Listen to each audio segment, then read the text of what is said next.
well sell tell send lend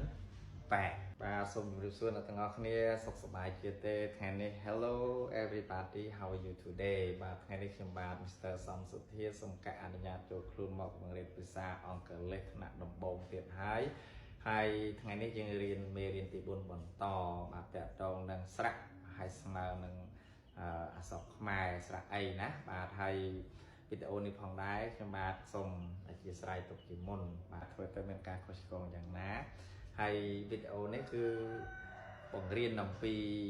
បាទភាសាអង់គ្លេសថ្នាក់ដំបូងបាទមូលដ្ឋានគ្រឹះនិយាយទៅគឺថ្មីចេះតែម្ដងមិនចេះភាសាអង់គ្លេសសោះអាចរៀនបានហើយព្យាយាមរៀនជាមួយខ្ញុំបាទម្ដងបន្តិចបាទនឹងអាចចេះបាទភាសាអង់គ្លេសហើយសម្រាប់អ្នកដែលគាត់ចេះភាសាអង់គ្លេសរួចហើយពេលខ្លះក៏អាចរំលឹក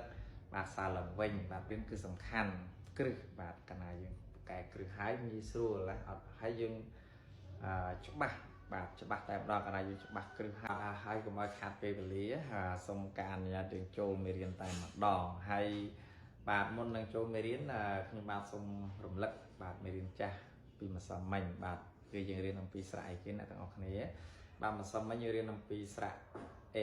បាទស្មើនឹងស្រៈ A បាទឧទាហរណ៍ A ស្មើស្រៈ A បាទ A យើងណាបាទ A ធំ A តូចស្មើស្រៈ A បាទ example បាទ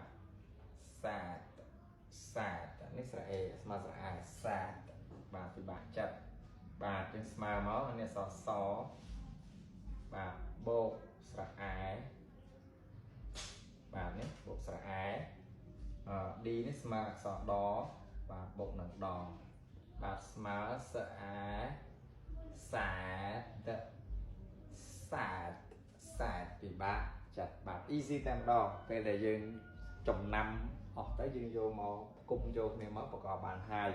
បាទឥឡូវយើងចាប់ដល់ចូលមេរៀនយើងតែម្ដងបាទថ្ងៃនេះយើងរៀនអំពីស្រៈ E បាទស្មើនឹងស្រៈ A បាទយើងមើលខ្ញុំត្រេពីក្រោមនេះបាទត្រេ